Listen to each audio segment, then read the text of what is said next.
Avez-vous déjà été victime de racisme? Discrimination, qu'elle soit subtile ou flagrant, nous voulons entendre votre histoire. Veuillez commenter ci-dessous et laissez-nous. Je sais comment cela t'a affecté ta voix.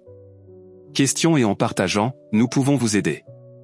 Créer un espace où nous nous soutenons chacun. Les autres dans la lutte pour l'égalité.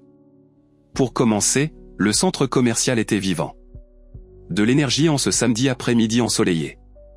Les rires et les bavardages remplissaient l'air alors que les familles se promenaient de magasin en magasin. Leurs sacs à provisions se balançant près de leur côté quelque part près du centre de ceux-ci. Le centre animé était Tamara, une femme aux yeux brillants. Fille de 10 ans avec un ressort en elle. Étape, elle serrait un petit sac près d'eux. Son coffre contenant son nouveau trésor. Un livre qu'elle avait soigneusement choisi après.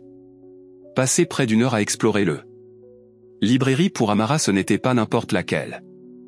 Livre, c'était le début d'une nouvelle aventure. Celui qui remplirait ses soirées de des histoires de héros et d'audace lui échappent. Son père lui avait dit de le rencontrer au aire de restauration après avoir fini ses courses.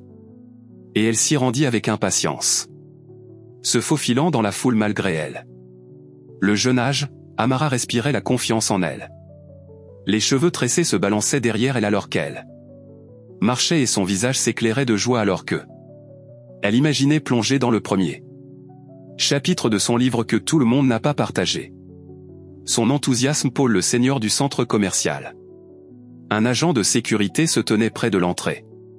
Dans un grand magasin, ses yeux scannent la foule que Paul travaillait ici depuis des années. Et se targuait de pouvoir repérer des problèmes à 1 kilomètre de distance, sa définition de problème mais souvent alignée avec ses préjugés profondément enracinés. Moment où ses yeux se posèrent sur Amara, son comportement a changé, elle était seule, jeune et noire, un tiercé malheureux chez Paul. Voir borner sa marche insouciantée. Le sac dans sa main suffisait pour envoyer. Il est entré en action, il a ajusté son insigne. Il serra sa ceinture et commença à le suivre. Son Amara ne l'a pas remarqué. Au début, elle était trop occupée à m'émerveiller devant le monde animé autour d'elle, mais alors qu'elle s'approchait du aire de restauration, elle a senti une ombre se profiler. Derrière elle, quand elle s'est retournée, elle a vu Paul. Debout là, son visage sterné. Accusant. Et tu t'arrêtes là, Paul? Aboya confuse, Amara s'arrêta en elle. Elle me suit, a-t-elle demandé en serrant son sac. Ne fais pas l'idiot avec moi, grogna Paul. En me rapprochant de ce qu'il y a dans le sac, tu n'as pas payé pour ça, n'est-ce pas Amara? Cligna des yeux, son cœur s'emballait, j'ai acheté ça. Dit-elle doucement en montrant son reçu. Mais Paul ne l'écoutait pas, elle l'écoutait. Coupable avant d'avoir prouvé son innocence, sa voix est devenue plus forte, attirant l'attention d'eux. Les acheteurs à proximité le remettent maintenant, je n'a rien volé, Amara a insisté pour qu'elle.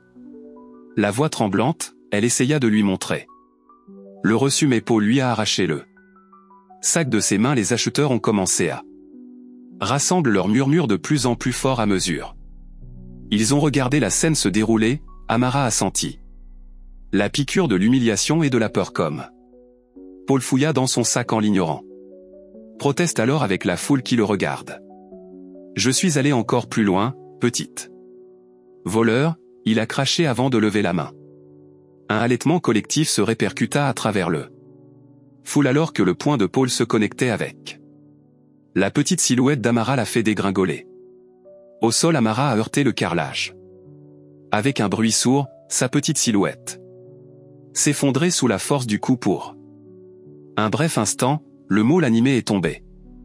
Silencieux, l'air était épais d'incrédulité et horreur. Un enfant à peine assez vieux pour naviguer seul dans le centre commercial venait d'être frappé par un homme adulte, un agent de sécurité. Rien de moins que Paul se tenait au-dessus de sa poitrine. Soulevant son expression tordue avec colère, il semblait presque ignorer le foule se formant autour de lui ou des téléphonèrent. Aide à l'unisson pour capturer le choc. Moment où Amara s'est recroquevillée sur elle-même. Seule en serrant son bras là où elle avait Des larmes tombèrent sur ses joues. Elle a volé quelque chose que Paul a aboyé. Sur la défensive comme si cela justifiait son action, je faisais juste mon travail mais le public ne l'a pas cru, c'est une enfant. Quelqu'un a crié tu n'as même pas vérifié. Au reçu, un autre a ajouté sa voix. Tremblant de colère, les yeux de Paul se tournèrent. Tout à coup conscient de la rapidité avec laquelle cette situation lui sortait en spirale. Contrôlait toujours son orgueil et ses préjugés. Ne le laissez pas redescendre, il s'est tourné vers le passant le plus proche pointant du doigt. Dans leur direction, occupez-vous de vos affaires ou je vais te faire escorter aussi Amara. Elle a eu du mal à se relever, à genoux. Tremblante, elle essaya de parler mais une boule dans la gorge rendait impossible. Former des mots qu'elle a atteints pour le froisser. Reçu sur le sol le tenant comme. Les larmes ont brouillé sa vision j'ai payé. Pour cela, elle murmura à peine sa voix. Audible au milieu de l'agitation croissante de la foule. Paul lui arracha le reçu des mains. J'y jette un bref coup d'œil avant de m'effondrer. Plus loin et le jeter de côté ne sert à rien. Prouve tout ce qu'il a marmonné avec son ton. Provocante, la foule n'était plus seulement un. Ils étaient un groupe de curieux. Témoins d'un acte de cruauté et leur. La colère était palpable, les téléphones enregistraient. Sous tous les angles, capturant chaque parole et action que quelqu'un avait déjà a appelé la police, d'une voix tremblante alors que ils ont alors décrit l'agression depuis le. Derrière la foule, une voix autoritaire est coupée. À travers la tension, comme un pas de couteau. Loin d'elle, Paul se figea la tête. Se dirigeant brusquement vers la source de la voix. Un grand homme aux larges épaules poussa. À travers la foule, il l'exprime froidement. Et contrôlé c'était celui de Marcus Amara. Père qui avait été témoin de tout. Scène de loin, la foule s'est séparée. Pour le laisser sentir l'autorité qui rayonnait de lui, Marcus s'agenouilla. À côté d'Amara, son visage s'adoucit tandis qu'il l'a doucement vérifié pour des blessures Paul. Toujours inconscient de qui il avait affaire. Avec moquerie qui es-tu sa babysitter? Marcus n'a pas répondu immédiatement. Au lieu de cela, il se tenait de toute sa hauteur. Dominant Paul puis avec un mouvement délibéré, il a atteint son. Jacques Veste a sorti son badge, je suis. Dit son père Marcus à voix basse et stable et je suis du FBI, celui de la foule. Un halètement collectif suspendu dans l'air. Scène devant eux presque trop choquante pour. Processus les murmures se sont transformés en murmures. Puis s'élevèrent à des voix plus fortes alors que plusieurs. Les passants se sont instinctivement retirés. Leur téléphone pour enregistrer l'incident. D'autres, visiblement secoués, s'avancèrent vers. Affronter l'agent de sécurité, tu ne peux pas. À frapper un enfant, à crier une femme d'âge moyen. Son visage est un mélange de fureur et d'incrédulité. C'est une agression contre un jeune homme avec un sac à dos à appeler son téléphone pointé. Carrément à Paul dont le visage était maintenant rougi à la fois par la colère et la panique. Au spectateur son emprise sur l'autorité. Glissait et il savait qu'il reculait. Aboya en pointant du doigt le plus proche. Personne, si tu n'arrêtes pas d'enregistrer, je le ferai. Avez-vous été arrêté pour avoir interféré avec sécurité du centre commercial? La menace était creuse mais ça a fonctionné pour garder quelques personnes à distance. Les yeux de Paul parcoururent nerveusement le foule croissante, sa poitrine se soulevant et tombant alors qu'il luttait pour maintenir. Contrôle toujours son regard ne s'adoucit jamais. Vers Amara qui se tenait le côté. Et essuyant ses larmes alors qu'elle essayait de se tenir au milieu du chaos, quelqu'un poussait délibérément à travers la foule. Grand, bien habillé dans un bleu marine sur mesure. Costume et dégageant une aura de calme. L'autorité Marcus Taylor est issue du mer de visages sur lesquels ses yeux marrons se sont fixés. Amara alors qu'il l'évaluait rapidement. Condition Amara il l'appelait doucement son voix coupant le bruit qu'elle se tourna vers lui son visage s'éclaira. Avec soulagement papa, elle gémit. Petite voix à peine audible dans le agitation ambiante Marcus s'agenouilla. À côté d'elle, son expression immédiatement s'adoucissant alors qu'il l'inspectait pour. Blessure, es-tu blessé, chérie, il demanda d'un ton doux. Amara la secoua. Tête à travers ses mains tremblantes et des traces de larmes sur ses joues indiquaient un. Histoire différente, il m'a frappé, murmura-t-elle. Désignant Paul qui regardait maintenant. L'interaction avec un malaise croissant. La mâchoire de Marcus se serra mais son visage. Resté calme et lisible, il a placé un bras protecteur autour d'Amara avant. Debout de toute sa hauteur et se tournant. Faire face à Paul est l'homme qui a mis son main sur toi, Marcus a demandé sa voix. Voix basse et délibérée, Paul s'entend un. Le défi à redresser sa posture et a essayé de retrouver son ton autoritaire. Écoutez monsieur, il commença sa voix mêlée de condescendance. Quel volet j'étais. Je fais juste mon travail. Le regard de Marcus est resté stabiliser son silence déconcertant. Paul se remit soudain sur ses pieds, incertain de lui-même sous le poids de l'homme. Regard inébranlable. Puis Marcus t'a parlé. A agressé ma fille devant des dizaines de personnes. Des témoins, il a dit que son ton était glacial, n'est-ce pas? Je comprends même ce que tu viens de faire. Paul se moquait en essayant de masquer sa croissance. Gêné, un autre fauteur de trouble, il marmonna dans sa barbe en rejetant Marcus comme il avait renvoyé Amara instant. Mais Marcus n'était pas n'importe quel père.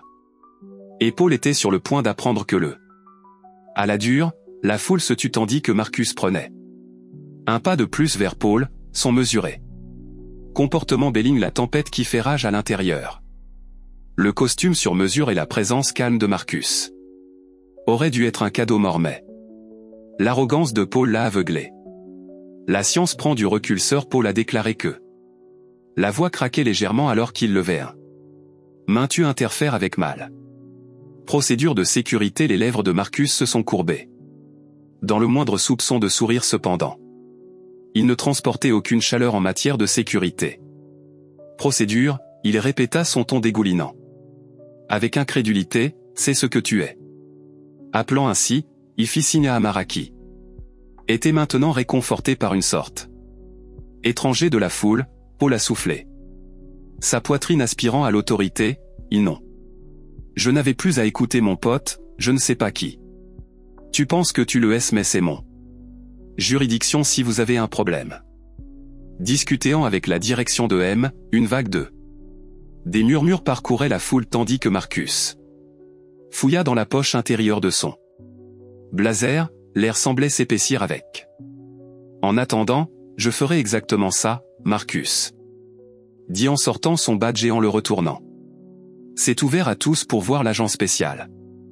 Marcus Taylor FBI, le monde semblait arrêter. La bravade de Paul évaporée dans un instant remplacé par un pâle abasourdi.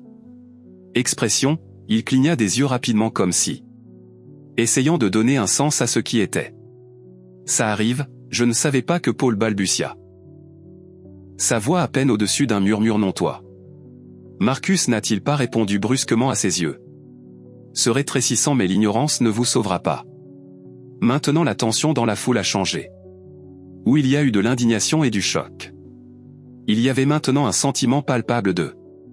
Les téléphones de justification ont zoomé sur celui de Paul. Les mains tremblantes et le regard inébranlable de Marcus. La direction du centre commercial Stance est arrivée. Des chaussures cirées claquant contre le carrelage. Seul alors qu'il se précipitait vers la scène. Un homme de grande taille en costume est clairement le manager. Regardez entre Marcus, Paul et la foule. Avant de m'adresser à Marcus, monsieur, je suis le directeur du centre commercial, quel semble être le problème? Toi ici, Marcus n'a pas rompu le contact visuel avec Paul pendant qu'il parlait de votre sécurité. Un gardien a agressé ma fille de 10 ans. L'a accusé de vol sans motif et a maintenant mis sa sécurité en danger dans un espace public. Le gérant a pâli. Plaquage professionnel fissuré sous le poids de l'accusation, nous le ferons. Enquête immédiatement, balbutia-t-il. Faisant signe à un assistant de récupérer les images de sécurité, pas besoin de tarder. Marcus l'interrompit, je veux qu'il soit détenu maintenant. La mâchoire de Paul est tombée, détenu pourquoi? Marcus se rapprocha d'une voix basse. Grognement pour avoir agressé un mineur et abusé. Ta position de pouvoir c'est le moindre de ce que vous répondrez pour le. Le directeur hocha rapidement la tête et convoqua rapidement la police. Officier qui venait d'arriver sous le nom de Paul a été menotté et a emmené la foule. A éclaté en applaudissements, leur foyer. La justice a momentanément rétabli Marcus. Je me suis agenouillé devant un AR, sa voix. Je t'adoucisse, ok, chérie Amara. Hocha la tête, sa petite main saisissant la sienne. Étroitement, je suis maintenant le stable de papa Marcus. Le regard se posa sur Paul qui semblait inconscient. À la profondeur de la situation qu'il avait créé la tension autour d'eux. Épaissi avec la foule maintenant entièrement. Concentré sur l'impasse, Paul sourit narquoisement. L'arrogance n'est pas découragée, regarde mon pote, je ne le fais pas. Ce souci de qui tu penses que tu es mais c'est mon centre commercial et je suis en charge ici, éloigne-toi. Avant d'aggraver les choses pour toi-même, Marcus pencha légèrement la tête. Son visage dénué d'émotion tuait. Je suis sûr que tu veux doubler ça. Paul se moqua en le pointant du doigt. Ne me teste pas, j'ai eu affaire à des fauteurs de troubles comme toi avant que tu sois tous. La même pensée que tu peux intimider les gens qui appliquent réellement les règles. La foule murmurait avec incrédulité. Des mots débordant de préjugés et d'arrogance. Seulement profonde indignation collective Marcus laisse échapper une lente inspiration puis calmement atteint dans son blazer l'action Drew. L'attention de Paul, son visage tendu pendant un fraction de seconde quand Marcus s'est ouvert. Son insigne du FBI, son éclat doré a été capturé. Les plafonniers font taire tout le monde. Mal, la foule haletait de manière audible et celui de Paul. Le visage s'est transformé en chaîne, sa bravade a fondu. S'éloigna alors qu'il reculait d'un pas tremblant WA. Balbutia-t-il, sa voix se brisa. Votre FBI Marcus n'a pas bougé de ton. Agent spécial Marcus, calme mais tranchant. Taylor, dit-il d'une manière égale et l'enfant tue. La mâchoire de ma fille Paul a été agressée. A laissé tomber les mots qui lui ont manqué. Prise de conscience de ce qu'il avait fait et a qu'il a percuté comme un train de marchandises par.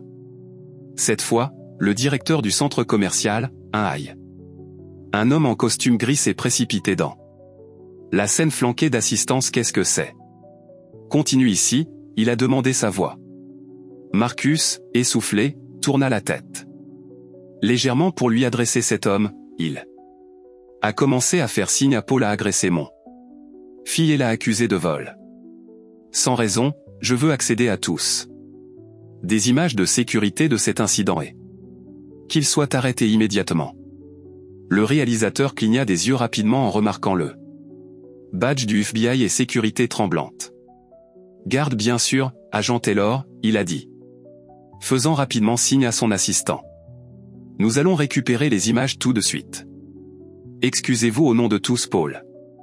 Bégaya en signe de protestation, attends, c'est tout un malentendu, je ne connaissais pas ton. L'ignorance n'est pas une excuse Marcus. Interrompit froidement sa voix en s'élevant juste. Assez pour faire taire le garde que tu as violé. Le protocole a abusé de votre autorité et frappé un enfant, les preuves sont. Des policiers réfutables sont arrivés. Quelques instants plus tard, convoqués par Marcus. Appel précédent, leur visage montrait un mélange de professionnalisme et reconnaissance alors qu'il s'est approché de l'agent du FBI, Marcus a marché à part, faisant signe à Paul, cet homme doit être arrêté pour agression et discrimination de la foule avec. Les images de sécurité corroboreront chaque. Alors que Paul était menotté et emmenait le. La foule a éclaté de joie pour leur foi. Et la justice rétablit momentanément Marcus. Mais il n'avait Dieu que pour Amar. Qui était réconforté par le juge. Ça ne fait que commencer, marmonna Marcus sous son souffle, son expression résolue le. Les policiers ont rapidement pris le contrôle. La scène escortant Paul hors du centre commercial. Menotté, ses protestations ont été ignorées. Pendant que les officiers lui lisaient ses droits. Leur voix ferme et inébranlable. Autrefois agent de sécurité dominant, il regardait maintenant. Petit et vaincu son arrogance. Remplacé par l'apeuré. Humiliation pendant que Marcus s'agenouillait sur le côté. Amara remet doucement ses mains fortes. Berçant son visage, « Comment te sens-tu » ? Petite fille, il a demandé son ton doué. Pleine d'inquiétude, Amara renifla en essuyant. Enlève une larme, je vais bien, papa, à mes côtés. Ça fait un peu mal, la mâchoire de Marcus est serrée. Mais il se força à sourire rassurant. Les ambulanciers sont en route, ils feront. Je suis sûr que tu vas parfaitement bien, fidèle à lui. Les ambulanciers sont arrivés quelques instants plus tard. L'une d'elles est une femme gentille aux yeux chaleureux. Soigneusement examinée Amara, tout ira bien. L'ambulancier a dit à Marcus après un contrôle approfondi, pas de blessure grave mais elle aura des bleus, assure-toi qu'elle se repose et utilise des masques pour les yeux. Marcus hocha la tête. Son soulagement est palpable, merci, il a dit. Sa voix lourde de gratitude alors qu'Amara. Assis sur la civière, Marcus resta près de lui. Son côté tenant sa main autour d'eux. Mais la foule a commencé à se disperser. Beaucoup sont restés pour offrir des mots de soutien à jeune femme qui enregistrait. S'approcha de Marcus. Monsieur, dit-elle nerveusement. J'ai tout filmé en vidéo si tu as besoin. C'est pour le cas, je serais heureux de le partager. Marcus la regarda avec son expression adoucissant. Merci, ça va beaucoup aider. Il lui a tendu sa carte de visite, en voilà. À ce numéro en quelques heures des vidéos de l'incident a commencé à circuler en ligne. Des extraits des actions violentes de Paulet. La réponse calme mais imposante de Marcus est devenue virale, suscitant une indignation généralisée. Les plateformes de médias sociaux ont été inondées. Discussions sur les abus liés au profilage racial. Du pouvoir et du courage des passants qui ont défendu la justice. Les médias ont repris l'histoire plus loin. Amplifié sa portée auprès des militants et des personnalités publiques ont condamné l'incident. Réclamant une meilleure formation et responsabilité du personnel de sécurité. Le mot l'a présenté des excuses officielles. Promettant de revoir ses politiques et garantir que de tels incidents ne se produiront jamais. De retour à la maison, Amara se reposa sur le canapé sur lequel sa couverture préférée était drapée. Son Marcus était assis à côté d'elle, la tenant. Petite main dans sa plus grande PAP.